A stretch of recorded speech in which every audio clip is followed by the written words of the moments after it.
എല്ലാ പ്രിയപ്പെട്ടവർക്കും നമസ്കാരം.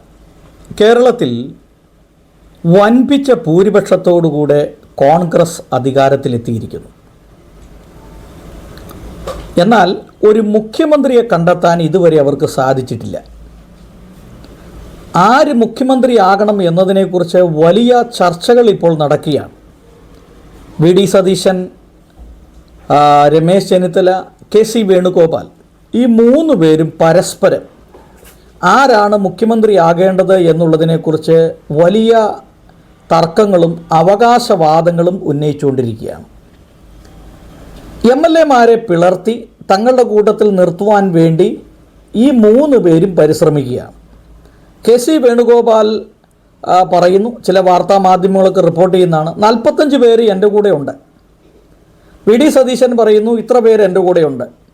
രമേശ് ചെന്നിത്തല പറയുന്നു, ഇത്ര പേര് എൻ്റെ കൂടെയുണ്ട്. അപ്പോൾ ഇങ്ങനെ എം.എൽ.എമാരെ വീതം വച്ചെടുക്കുന്ന ഒരവസ്ഥയിലേക്ക് മാറുകയാണ്. അതുകൊണ്ട് തന്നെ ആര് മുഖ്യമന്ത്രിയാകും എന്നുള്ളതിനെക്കുറിച്ച് യാതൊരു ഉറപ്പുമില്ല. ഇനി ഈ കൂട്ടത്തിൽ ആരെങ്കിലും മുഖ്യമന്ത്രിയായാൽ മറ്റുള്ളവർ പാര വയ്ക്കാൻ തുടങ്ങും. ഈ 5 വർഷത്തെ ഈ കോൺഗ്രസിൻ്റെ ഭരണം എന്ന് പറയുന്നത് ഇത് ഒരു നല്ല ഭരണമായിരിക്കില്ല. അതോടൊപ്പം തന്നെ കോൺഗ്രസിൻ്റെ ഭരണം വരുന്നു എന്നറിഞ്ഞതോടുകൂടെ ജിഹാദികൾ ശക്തമായി രംഗത്ത് വന്നിട്ടുണ്ട്.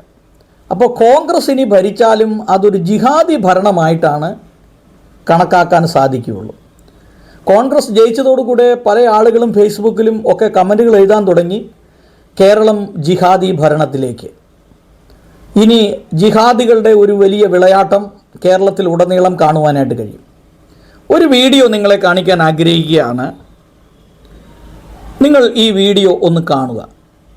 അതായത് കമ്മ്യൂണിസ്റ്റ് പാർട്ടിയുടെ പാലക്കാട് ജില്ലാ ഓഫീസിലേക്ക് ചില കോൺഗ്രസ് പ്രവർത്തകർ ഇടിച്ചു കയറുകയും കല്ലെറിയുകയും ചെയ്യുന്നതാണ് ഇത് നമുക്ക് കാണാൻ കഴിയുന്നത്. നിങ്ങൾ ഈ വീഡിയോ ഒന്ന് കണ്ടു നോക്ക്.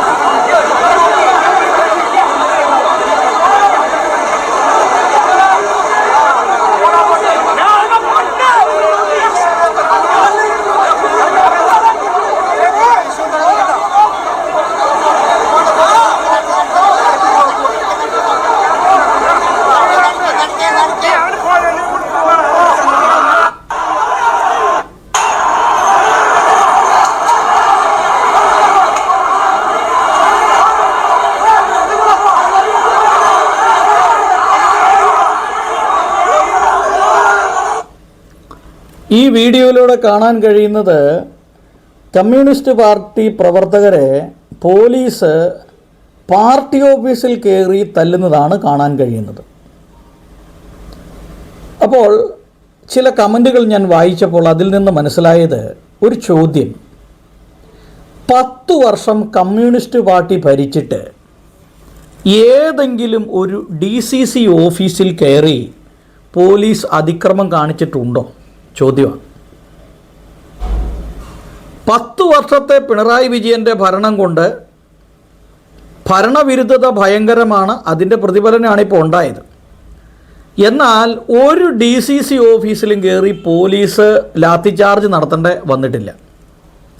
എന്നാൽ ഇവിടെ കോൺഗ്രസ് അധികാരത്തിലെത്തി, മുഖ്യമന്ത്രി പോലും ആയിട്ടില്ല, മന്ത്രിമാരായിട്ടില്ല, ജസ്റ്റ് റിസൾട്ട് വന്ന് ജയിച്ചതേ ഉള്ളൂ. അതിനു മുമ്പ് കോൺഗ്രസ് അതിഭയാനകമായ ആക്രമണങ്ങൾ അഴിച്ചുവിട്ടിരിക്കുകയാണ്. ഒരു നിമിഷം കൊണ്ട് ഇന്നലെ വരെയും പിണറായി വിജയൻ്റെ ആജ്ഞയനുസരിച്ച് നിന്ന പോലീസ് ഒറ്റ നിമിഷം കൊണ്ട് തിരിഞ്ഞു, കമ്മ്യൂണിസ്റ്റുകാരെ പാർട്ടി ഓഫീസിൽ കയറി അടിച്ച് നിരത്തുന്നതാണ് ഈ കാണുന്നത്. അപ്പോൾ ഇവിടെ ചോദ്യം വരുന്നത്, കമ്മ്യൂണിസ്റ്റ് പാർട്ടി പോലെയുള്ളൊരു പാർട്ടിയുടെ പാർട്ടി ഓഫീസിൽ കയറി അവിടെയുള്ള കമ്മ്യൂണിസ്റ്റ് പ്രവർത്തകരെ തല്ലാൻ ഈ പോലീസിന് ഇത്രയും ധൈര്യം ഉണ്ടായോ? ഈ 10 വർഷത്തെ ഭരണത്തിൽ ഒരു DCC ഓഫീസിലും കയറി പോലീസ് തല്ലാൻ ധൈര്യം കാണിച്ചില്ല. എന്നാൽ ഭരണം മാറിയ ആ നിമിഷം തന്നെ ഇവിടെ ആക്രമണങ്ങൾ ഇവിടെ കോൺഗ്രസ് അഴിച്ചുവിടുകയാണ്. കേരളത്തിൽ ഉടനീളം എടുത്ത് പരിശോധിച്ച് നോക്കിയാൽ, പൂഞ്ഞാറിലെ സംഭവമൊക്കെ ആയിട്ട് ബന്ധപ്പെട്ട് നോക്കിയാൽ, കേരളത്തിൽ ഉടനീളം കോൺഗ്രസ് ഭയങ്കര ആക്രമണങ്ങളാണ് അഴിച്ചുവിടുന്നത്. ഇനി വരുന്ന ദിവസങ്ങളിൽ എത്ര ഭയാനകരമായിരിക്കും ഇവരുടെ ഭരണം, എത്ര ക്രൂരവും പൈശാചികരമായിരിക്കും ഇവരുടെ ഭരണം എന്ന് ചിന്തിക്കേണ്ടിയിരിക്കുന്നു. ഈ റിസൾട്ട് വന്ന അപ്പോൾ തന്നെ ഞാൻ ഫേസ്ബുക്കിൽ ഒരു പോസ്റ്റ് ഇട്ടു. കേരളത്തിൽ കോൺഗ്രസിനെ ജയിപ്പിച്ചതോടുകൂടി മതേതരത്വം തകർന്നു. ഇനി ഇവിടെ ഭരിക്കുന്നത് ജിഹാദികളാണ്. കേരളം എന്ന സംസ്ഥാനത്ത് ഇനി ജനാധിപത്യം എന്ന് പറയുന്ന ഒരു സംഭവമില്ല. ഇവിടെ ഇനി ജിഹാദികളുടെ ഭരണമായിരിക്കും കേരളത്തിലുണ്ടാകാൻ പോകുന്നത്. അതിൻ്റെ മുന്നോടിയാണ് കമ്മ്യൂണിസ്റ്റ് പാർട്ടിയുടെ പാലക്കാട് ഓഫീസിൽ കയറി പോലീസ് അതിക്രൂരമായി പാർട്ടി പ്രവർത്തകരെ തല്ലിച്ചതയ്ക്കുകയും കോൺഗ്രസ്സുകാർ പുറത്തു നിന്ന് ഈ പാർട്ടി ഓഫീസിലേക്ക് കല്ലുപെറുക്കുകയും ചെയ്യുന്ന ഒരു സന്ദർഭം. എന്തായാലും ഈ 5 വർഷം ഇനി സഹിച്ചേ പറ്റുള്ളൂ. എത്ര പേര് തല്ലുകൊള്ളും, എത്ര വർഗീയ കലാപങ്ങൾ ഇവിടെ ഉണ്ടാകും, എന്തൊക്കെ പ്രശ്നങ്ങൾ ഇവിടെ പൊട്ടിപ്പുറപ്പെടും എന്നുള്ളതിനെക്കുറിച്ച് കണ്ടറിയേണ്ടിയിരിക്കുന്നു. എന്തായാലും ഈ കോൺഗ്രസിൻ്റെ ഈ വിജയം ആഘോഷിക്കുമ്പോൾ ഈ മതേതര കേരളത്തിന് നേരിട്ട ഏറ്റവും വലിയൊരു പരാജയമാണ് ഈ കോൺഗ്രസിൻ്റെ വിജയമെന്നും ഇനി കേരളം ഒട്ടാകെ നടക്കാൻ പോകുന്നത് ഒരു ജിഹാദി ഭരണമാണ് എന്നാണ് പൊതുജനം വിലയിരുത്തുന്നത്.